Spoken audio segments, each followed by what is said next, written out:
Students, मैं हूं Wajid Ali combo, आपका chemistry teacher. Student second year chemistry chapter 14 और आज हम पढ़ रहे हैं पॉलीमराइजेशन प्रोसेस। तो ये हम आगाज करते हैं।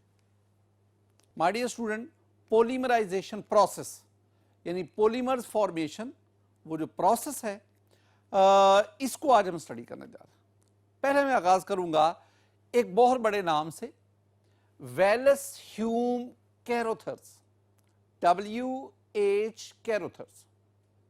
He was famous American chemist and inventor and the leader of DuPont Institute. बहुत बड़ा नाम है W.H. Carother का। Student 1929 he suggested classification of polymerization process into two types on the basis of the way monomers combine together. और ये जो W.H. Carother है, W.H. Carother, the inventor of many useful polymers like that of nylon, 6,6, polyester and many more. ये जो तमाम जो revolution है polymerisation का, इसके पीछे अगर मैं एक आदमी का नाम लूंगा ना तो वो यही कैरोथर है। ये जो कैरोथर है ये हमारे पास डुपॉन्ट इंस्टीट्यूट उसका लीडर था और ये पॉलीमराइजेशन प्रोसेस सारे के सारे इसने ही इंट्रोड्यूस करवाए थे। माय डियर स्टूडेंट, ये जो कैरोथर है 1929 में इसने पॉलीमराइजेशन प्रोसेस को दो टाइप्स में क्लासिफाई किया, एक एडिशन पॉलीमराइजेशन और दूसरा कंडेंसेशन पॉलीमराइजेशन। और आज के लेक्चर में हम इन दोनों टाइप्स को ही स्टडी कर रहे हैं। एग्जाम में ना अक्सर आपसे एडिशन और कंडेंसेशन पॉलीमराइजेशन का डिफरेंस पूछा जाता है। क्या क्वेश्चन आता है एग्जाम में पूछा जाता है कि differentiate between addition and condensation polymerisation. तो आपने जब भी डिफरेंशिएट का क्वेश्चन आता है the answer must be in tabular form, और आप एक साइड पे एडिशन पॉलीमराइजेशन लिखते हैं, दूसरी साइड पे कंडेंसेशन पॉलीमराइजेशन। और जो मैं पॉइंट्स आपके साथ डिस्कस कर रहा हूं आपने ये पॉइंट्स दोनों में लिखने हैं। एडिशन पॉलीमराइजेशन से आगाज करते हैं स्टूडेंट। आपको एडिशन पॉलीमराइजेशन की definition, very simple definition. Addition polymerisation की डेफिनेशन क्या है? The polymerisation in which unsaturated monomers, unsaturated where there is carbon double bond carbon, unsaturated monomers combine to form a product without the elimination of a small molecule. Unsaturated monomers combine करते हैं, आपके पास polymer बनता है, उस process के दौरान कोई small molecule eliminate नहीं होता। This one is addition polymerisation. My dear student, मेरे पास एग्जांपल है पॉलीमराइजेशन ऑफ स्टाइरीन। स्टाइरीन की पॉलीमराइजेशन। पहले मैं आपको स्टाइरीन बताना चाहता हूं। स्टाइरीन क्या है स्टूडेंट, जरा देखें। ये मेरे पास इथीन है, इथीन से एक हाइड्रोजन निकालें, the group obtained is called vinyl. ये मैं आपको कई दफा समझा चुका हूं। अब ये जो विनाइल है ना, विनाइल के साथ आप बेंजीन में से हाइड्रोजन निकाले तो फिनाइल बनता है ना, तो आप फिनाइल ग्रुप अटैच करते। This one is called vinyl benzene. This one is called vinyl benzene and it is commonly known as styrene। और इसी स्टाइरीन की आज मैं पॉलीमराइजेशन आपको बता रहा हूं। तो माय डियर स्टूडेंट, आपके पास ये वाला इतना हिस्सा क्या कहलाएगा? विनाइल। और ये C6H5 फिनाइल ग्रुप। तो फिनाइल को विनाइल के साथ अटैच किया तो ये जो प्रोडक्ट बना, ये जो कंपाउंड बना, this one is called vinyl benzene and it is commonly known as, हम इसको आम तौर पर कहते हैं, this one is styrene. Styrene, this one is commonly known as styrene. Styrene. My dear student, ये जो स्टाइरीन है आपको इसके n नंबर ऑफ मॉलिक्यूल्स लें, इसकी पॉलीमराइजेशन होगी। मैंने क्या किया, मैंने अभी आपको समझाना है ये जो पॉलीमर बना कैसे बना। मैंने ना ये स्टाइरीन यहां दोबारा लिख दिया, मैंने एक दफा फिर लिख दिया, यानी यही स्टाइरीन सेम मैंने इधर दो दफा लिख दिया। अब मैं आपको समझाने जा रहा हूं। आपने काम क्या करना है? आपने काम ये करना है कि ये जो दोनों हैं, ये जो डबल बॉन्ड है, जो अनसैचुरेशन है, इसको खत्म करें, यहां सिंगल बॉन्ड लाएं, यहां बॉन्ड एक्सटेंड कर दें। ये जो डबल बॉन्ड है इसको खत्म करें, यहां सिंगल बॉन्ड लाएं, यहां बॉन्ड एक्सटेंड करें और इधर भी एक्सटेंड करें। ये काम आपने करा, यानी आपने डबल बॉन्ड खत्म करके उनकी जगह पे सिंगल बॉन्ड ले आए। डबल बॉन्ड यहां भी था और उसकी जगह पे क्या आ गया, सिंगल बॉन्ड आ गया। अब एक और काम करना है, वो आपने काम ये करना है कि आप यहां से यहां तक, क्योंकि आपने n नंबर लिए हैं ना, ये एक टेक्निक है ना जिससे आप पॉलीमर को लिखते हैं। तो यहां पे आप n-1, ये 1 इसलिए माइनस किया ना कि क्योंकि ये वाला हिस्सा और ये वाला हिस्सा ये इससे बाहर है, तो ये वाले n उसमें से एक ये बाहर है, तो n-1। ये जो आपके पास बना, this one is the polymer and this one is called polystyrene. अब इसमें एक चीज इनमें बिठाएं, वो क्या, ये आपके पास था monomer, this one is the monomer, ये मोनोमर है, और ये आपके पास क्या बना, पॉलीमर। ऐसा पॉलीमर जो एडिशन पॉलीमराइजेशन से बने, that is called addition polymer. तो आपके पास ये जो पॉलीस्टाइरीन है, polystyrene is an addition polymer, ये आपके पास एक एडिशन पॉलीमर बना। एक और भी लफ्ज में बिठाएं, चूंकि ये polymer single type of monomer से बना, this one is also called homopolymer. तो कंडर एडिशन पॉलीमराइजेशन से बनने वाला polymer addition polymer, and that is also called the homopolymer. Student कुछ और बातें, अब ये जो आपके पास एडिशन पॉलीमराइजेशन हुई ना, इसके बारे में पहली बात, it involves free radical mechanism. ये हमारी टेक्स्ट बुक कहती है कि एडिशन पॉलीमराइजेशन ये फ्री रेडिकल मैकेनिज्म के तहत होती है। मैं एक और भी बात ऐड कर दूं कि एडिशन पॉलीमराइजेशन में आयनिक मैकेनिज्म भी इन्वॉल्व होता है। आयनिक मैकेनिज्म यानी कैटाइनिक और एनाइनिक मैकेनिज्म वो भी इन्वॉल्व होता है। लेकिन चूंकि हमारी बुक में जो एग्जांपल है, जो फर्दर मैकेनिज्म लिया गया, वो फ्री रेडिकल मैकेनिज्म है। तो याद रखना, addition polymerisation it involves free radical mechanism as well as ionic mechanism, और आयनिक मैकेनिज्म में you have the cationic mechanism, you have the anionic mechanism. अगर आप फ्री रेडिकल मैकेनिज्म की बात करें तो free radical mechanism completes in 3 steps, and you know those are initiation, propagation and termination. Free radical mechanism के तहत जो हम डिस्कस करेंगे, और फ्री रेडिकल मैकेनिज्म 3 स्टेप्स में कंप्लीट होता है, इनिशिएशन, प्रोपागेशन, टर्मिनेशन। और एक और बात माय डियर स्टूडेंट, ये मोनोमर था, ये पॉलीमर बना। पॉलीमर में वो तमाम एटम्स हैं जो मोनोमर में मौजूद थे, यानी all atoms in a monomer are present in the polymer. Monomer में जितने भी एटम हैं वो आपको पॉलीमर में भी नजर आएंगे। क्यों? इसलिए कि ये क्या लिखा हुआ है, without the elimination of a small molecule. तो जब पॉलीमर बनता है तो इस प्रोसेस के दौरान स्मॉल मॉलिक्यूल एलिमिनेट नहीं होता। ये ना जब मैं कंडेंसेशन पॉलीमराइजेशन पढ़ाऊंगा ना, तो मैं वहां पे कहूंगा हाँ वहां पे एक स्मॉल मॉलिक्यूल एलिमिनेट होता है, लेकिन इसमें स्मॉल मॉलिक्यूल एलिमिनेट नहीं होता। स्टूडेंट ये कुछ पॉइंट्स थे, अब हम एक और पॉइंट की तरफ भी बढ़ते हैं। एडिशन पॉलीमराइजेशन में एक और भी बात याद रखना, the length of chain only increase from one side, यानी ना चेन लेंथ ऑफ चेन एक तरफ से बढ़ती। जब मैं कंडेंसेशन पढ़ाऊंगा ना तो मैं कहूंगा the length of chain grows on both sides, दोनों एंड से ग्रो करती। हमने मैकेनिज्म पढ़ेंगे, और हम मैकेनिज्म आयनिक मैकेनिज्म नहीं, फ्री रेडिकल मैकेनिज्म की बात करूंगा। My dear student, free radical mechanism में पहली बात याद रखना, it is catalysed by thermal और photochemical decomposition of organic peroxide. तो ऑर्गेनिक पेरोक्साइड उसकी थर्मल या फोटोकेमिकल डीकंपोजिशन होगी, और उस डीकंपोजिशन के नतीजे में we will have the free radical. ये आपके पास ऑर्गेनिक पेरोक्साइड है, इसकी यहां पे थर्मल यानी बाय मींस ऑफ हीट या फोटोकेमिकल लाइट थ्रो करने से इसकी यहां पे होमोलिटिक फिशन होगी, और उसके नतीजे में हमारे पास फ्री रेडिकल बनेंगे।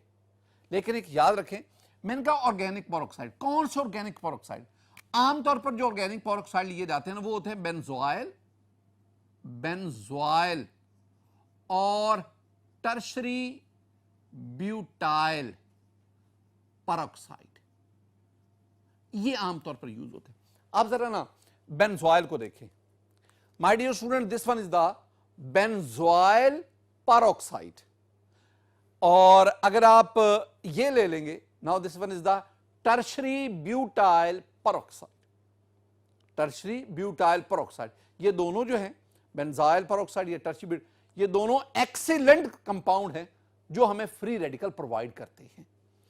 अब ना स्टेप्स कौन कौन से, इनिशिएशन, प्रोपागेशन और फिर टर्मिनेशन। इनिशिएशन में क्या होगा, ये आपके पास ना कैटालिस्ट है, ये कैटालिस्ट है जो हमें, ये ऑर्गेनिक परऑक्साइड है, ऑर्गेनिक पर। मैंने क्या कहा, अगर आप इस R की जगह पे फिनाइल ग्रुप लगा दें, C6H5 फिनाइल ग्रुप, अगर R की जगह पे C6H5 लगा दें, फिनाइल ग्रुप लगा लें, then it will be called the benzoyl peroxide. लेकिन अगर आप R की जगह पे टर्शरी ब्यूटाइल ग्रुप लगा दें, then it will be called the tertiary butyl peroxide. अब होता क्या है, जब आप इसको हीट करते हैं या अल्ट्रावायलेट रेडिएशन इस पे थ्रो करते हैं, ये दोनों जो ऑक्सीजन है, ये दोनों ऑक्सीजन, इसके दरमियान ये बॉन्ड है, ये 2 इलेक्ट्रॉन से बना, इस बॉन्ड की यहां पे होमोलिटिक फिशन हो जाती है, होमोलिटिक फिशन। ये इलेक्ट्रॉन इसके पास गया, ये इलेक्ट्रॉन इसके पास गया, इसका मतलब है ये मेरे पास क्या बनेगा, ये मेरे पास बनेगा R C double bond R C double bond O, और O के पास एक अनपेड इलेक्ट्रॉन है। बिल्कुल इसी तरह R C double bond O और O के पास क्या है, अनपेड इलेक्ट्रॉन। आपके पास ये 2 फ्री रेडिकल बने। This one is highly unstable, unstable, ये अनस्टेबल हैं, हाईली अनस्टेबल। अब क्या होगा, इसमें फर्दर रीअरेंजमेंट होगी। मैंने इन दोनों को यहां पे लिख दिया। अब पहले गौर से देखना माय डियर स्टूडेंट, होता भला क्या है कि ये कार्बन और ये R का जो कार्बन है, उनके दरमियान ये बॉन्ड है, बॉन्ड मीन ये 2 इलेक्ट्रॉन है। ऑक्सीजन अपना ये इलेक्ट्रॉन यहां इन्वेस्ट करेगा, अब कार्बन से कहेगा, कार्बन इन 2 में से अपना ये इलेक्ट्रॉन यहां इन्वेस्ट करेगा। इसका मतलब है कार्बन और ऑक्सीजन के दरमियान जहां पे सिंगल बॉन्ड था, एक ये इलेक्ट्रॉन एक ये इलेक्ट्रॉन, इनके आने की वजह से यहां पे एक और बॉन्ड बन गया, डबल बॉन्ड हो गया, ये यहां से होमोलिटिक फिशन होगी।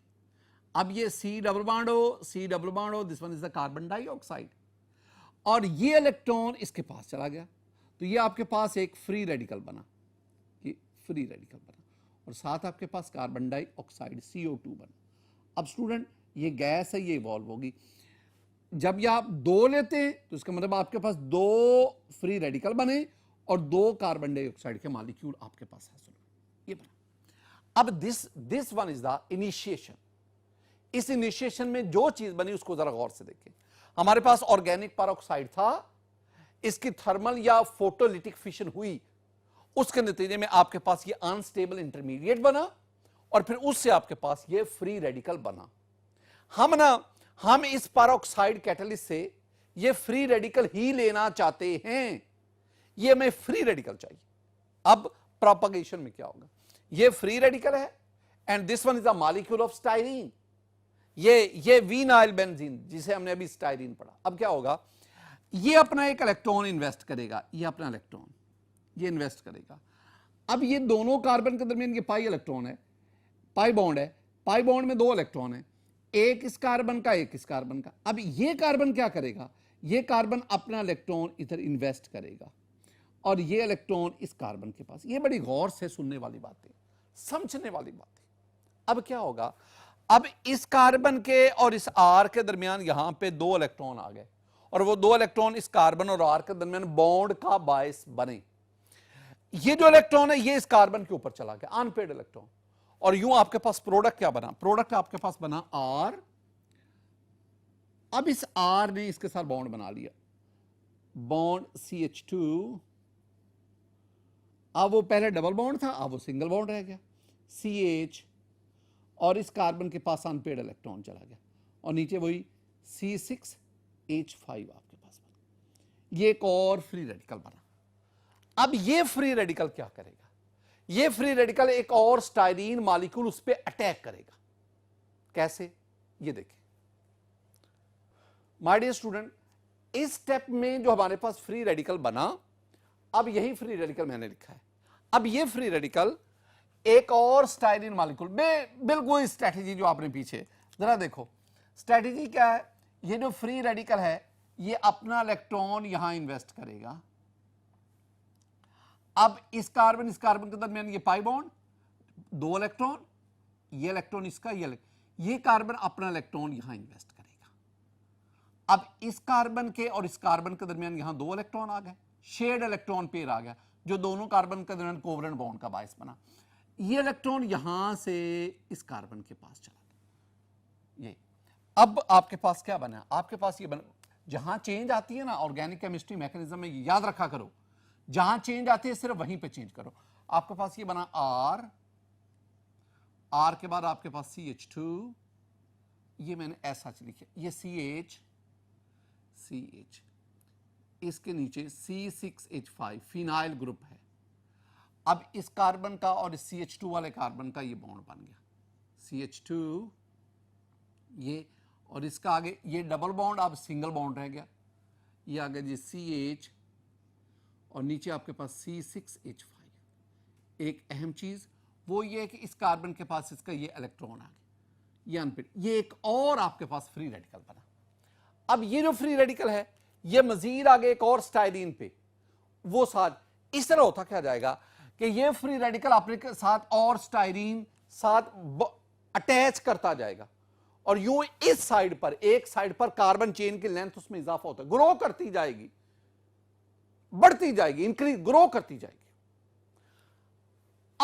एंड पे मैं अब इसको वाइंड अप भी करना है ना माय डियर स्टूडेंट, जो इतना ही आगे ग्रो करते करते इतने हिस्से को मैंने ये लिख दिया, ये मैंने ना ये लेके एन लगा दिया, I mean a large number of such repeating unit यहां पे अटैच है। अब आपके पास ये एक फ्री रेडिकल बना, ये फ्री रेडिकल कहां से आया, ये देखो आपके पास कितने R फ्री रेडिकल थे, 2, एक का आगे इस्तेमाल हो गया, एक अभी पड़ा हुआ है। वो जो फ्री रेडिकल है वो अब अपना इलेक्ट्रॉन इन्वेस्ट करेगा, ये अपना इलेक्ट्रॉन इन्वेस्ट करेगा, ब्रांच क्लोजिंग हो, आगे वो चेन क्लोजिंग हो रही है। अब क्या होगा, जहां पे चेंज आई मैं बार बार कहता हूं, सिर्फ उसको मेंशन करो, R के बाद ये बॉन्ड CH2 CH, नीचे आपके पास C6H5, और इधर भी, और बाहर आपके पास जी ये N, और इधर आपके पास ये R आ गया।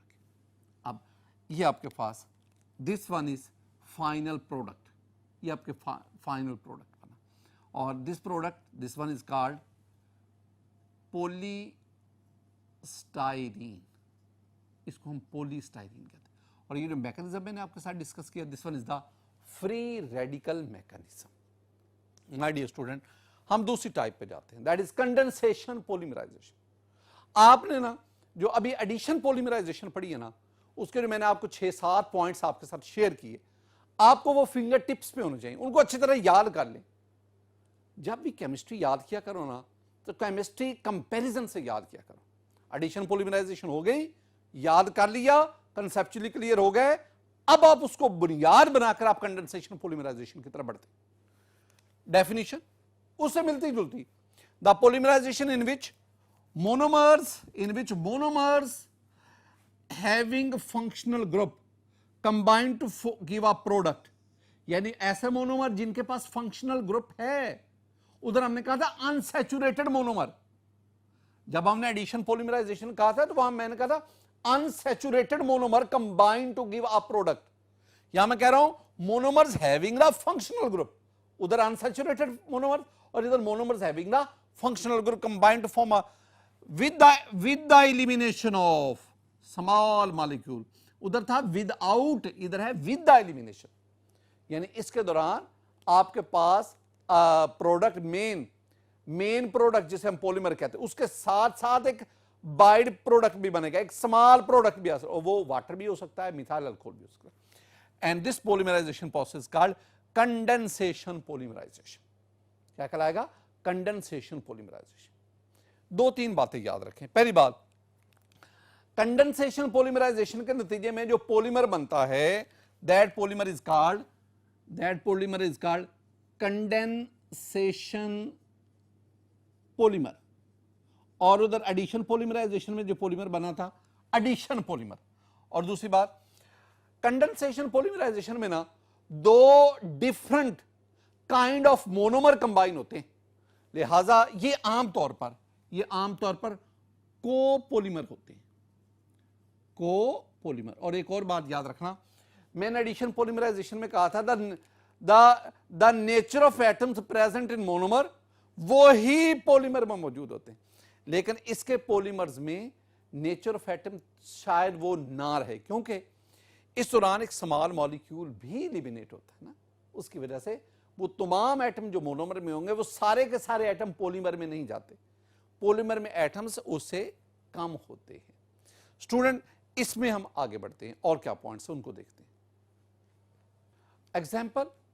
एग्जाम्पल में उधर मैंने आपको ना स्टाइरीन की पॉलीमराइजेशन से पॉलीस्टाइरीन, और यहां पे हम क्या कर रहे हैं, हम यहां पे पॉलीएस्टर फॉर्मेशन की तरफ आते हैं। एक एक लफ्ज आपको समझाता हूं, जरा गौर से देखना। माय डियर स्टूडेंट, मैंने ना दो मुख्तलिफ मोनोमर्स लिए। अच्छा, इनके नाम क्या है, मैं नाम बाद में बताऊंगा, जरा ना स्ट्रक्चर देखना। ये आपके पास ना बेंजीन है। माय डियर स्टूडेंट, आप बेंजीन के ऊपर कार्बोक्सिलिक ग्रुप ले लें, this one is called benzoic acid. आप ना आर्थो पोजीशन पे एक और कार्बोक्सिलिक एसिड ले, this is called phthalic acid या बेंजीन 1,2 डाई कार्बोक्सिलिक एसिड।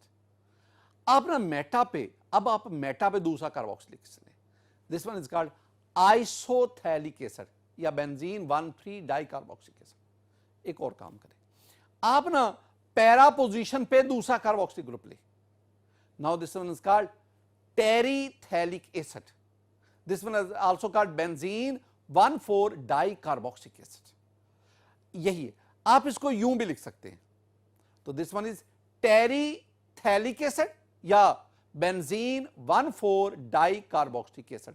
ये मुझे चाहिए, टेरिथैलिक एसिड चाहिए। दूसरी चीज स्टूडेंट, आपके पास ना ये एक अल्कोहल है, this one is a dihydric alcohol, CH2 और दोनों CH2 के साथ एक OH, this one is called ethylene glycol. आप इसको इस तरह भी लिख सकते हैं। एक तो बात आपके ज़हन में बैठे, मैंने आपके सामने ये जो लिखा है ना, ये वाला जो आपको समझाया है, this one is called TERE, टेरी, PHTHALIC, phthalic acid, terephthalic acid. ये वाला बेंजीन, ये 1 ये 4 पोजीशन है, बेंजीन 1,4 डाई कार्बोक्सिलिक एसिड, ये टेरिथैलिक डाई कार्बोक्सिलिक एसिड, दो कार्बोक्सिलिक ग्रुप है, this one is ethylene glycol. ये एक कार्बोक्सिलिक एसिड है, ये एक अल्कोहल है, तो आप कार्बोक्सिलिक एसिड और अल्कोहल दोनों को कंबाइन करना चाहते हैं। केमिस्ट्री में ना सेकेंड ईयर और फर्स्ट ईयर केमिस्ट्री मिला के को 8-10 जगहों पे एक प्रोसेस आता है जिसे हम कहते हैं एस्टेरिफिकेशन। अब एस्टेरिफिकेशन क्या है? एस्टेरिफिकेशन में carboxylic acid plus alcohol in the presence of acid will act as a catalyst, we have the ester plus water। चूंकि इस प्रोसेस में एस्टर बनता है, this one is called esterification. तो कार्बोक्सिलिक एसिड और अल्कोहल मिलते हैं, एस्टर बनता है, दिस प्रोसेस कॉल्ड एस्टेरिफिकेशन। आप इसको एक और भी बात में बिठाना, ये जो वाटर बनता है ना इस दौरान, इस वाटर बनाने के लिए जो अल्कोहल है वो H देता है और जो कार्बोक्सिलिक एसिड है वो OH देता है, फिर वो वाटर बनता है। और यूं ये एस्टर में ये जो बॉन्ड बनता है ना, this one is called ester linkage, इसको हम एस्टर लिंकेज कहते हैं। ये बातें आपने ज़हन में बिठानी। यही चीज जो आपने एस्टेरिफिकेशन पढ़ा, यही मैं आप समझा रहा हूं। ये आपके पास कार्बोक्सिलिक एसिड है, ये आपके पास अल्कोहल है, अल्कोहल और कार्बोक्सिलिक एसिड मिलेंगे तो जो प्रोडक्ट बनेगा दैट इज कॉल्ड एस्टर। तो एस्टर फॉर्मेशन है। अब जरा गौर से सुनना, मैंने ये टेरिथैलिक एसिड और एथिलीन ग्लाइकोल, ये दोनों मोनोमर्स हैं, इनकी n नंबर लिए, बहुत बड़ी तादाद में इनको लिया। अब इनकी कंडेंसेशन होती है। कंडेंसेशन, दो मॉलिक्यूल बनते, एक प्रोडक्ट बना और साथ वाटर या मिथाइल अल्कोहल निकला। कैसे होगा जरा देखना स्टूडेंट। मैंने तो ना ये वाला टेरिथैलिक एसिड सेम इधर लिख दिया, एथिलीन ग्लाइकोल मैंने सेम इधर लिख दिया। अब मैं आपको समझाता हूं करना आपने क्या है। आपने ये करना है, आपने ना ये जो टेरिथैलिक एसिड है ना, जो कार्बोक्सिलिक एसिड है, कार्बोक्सिलिक एसिड OH देगा और अल्कोहल H देगा। ये भी मैं आपको समझा के आऊं।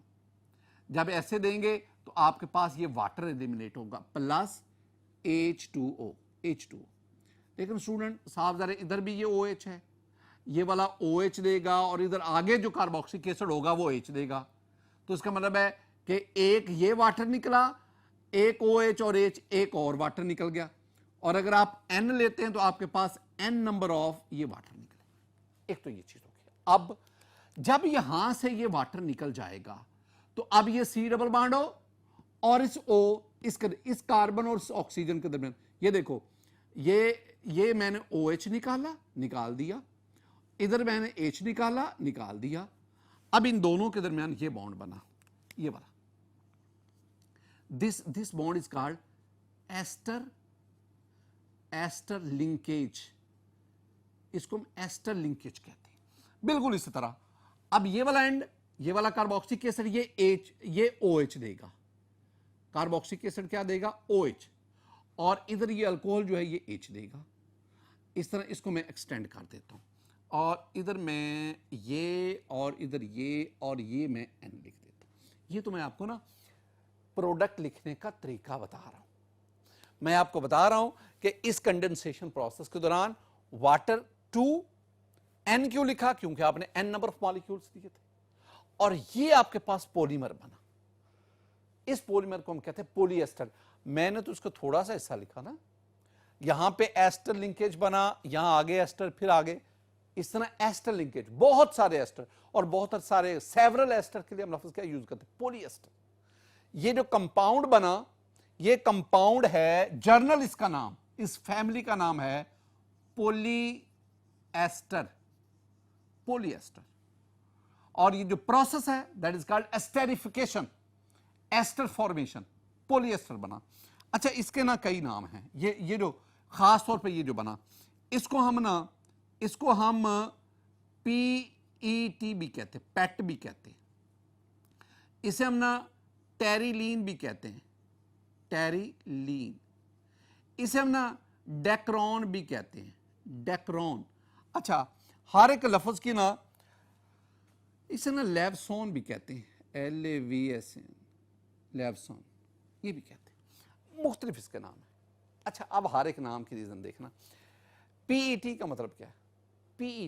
PET का मतलब है P से पोली, आगे ये ब्रैकेट डालेंगे, एथिलीन टेरिथैलेट,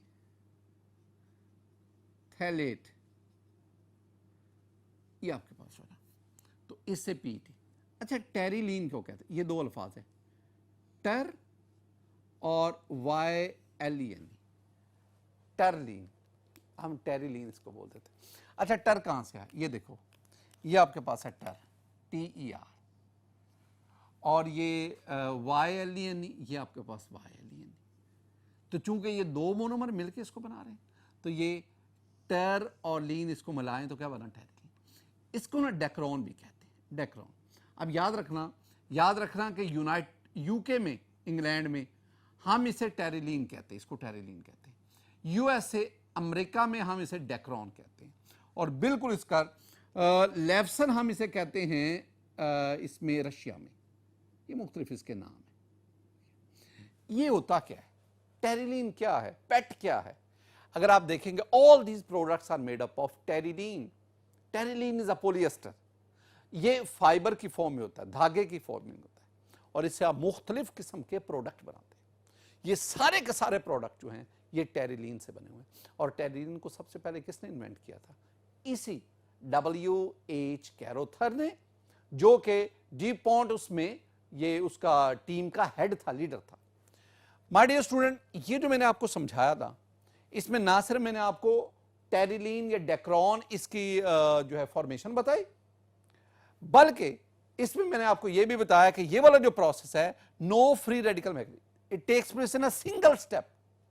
और ये जो चेन ग्रोथ हुई, इधर भी चेन की ग्रोथ होती है, इधर भी चेन की ग्रोथ होती है, यानी चेन ग्रोथ जो है वो दोनों एंड से होती है। लेकिन एडिशन पॉलीमराइजेशन में हमने क्या पढ़ा था कि चेन ग्रोथ सिर्फ एक एंड से होती है। माय डियर स्टूडेंट, ये तमाम वो पॉइंट्स थे जो मैंने आपको एडिशन पॉलीमराइजेशन और कंडेंसेशन पॉलीमराइजेशन इसमें आपसे डिस्कस की। मेरी दुआ है कि अल्लाह ताला आप पर अपना फजल फरमाए, अल्लाह ताला आप पर अपना करम फरमाए। अस्सलामु अलैकुम व रहमतुल्लाह।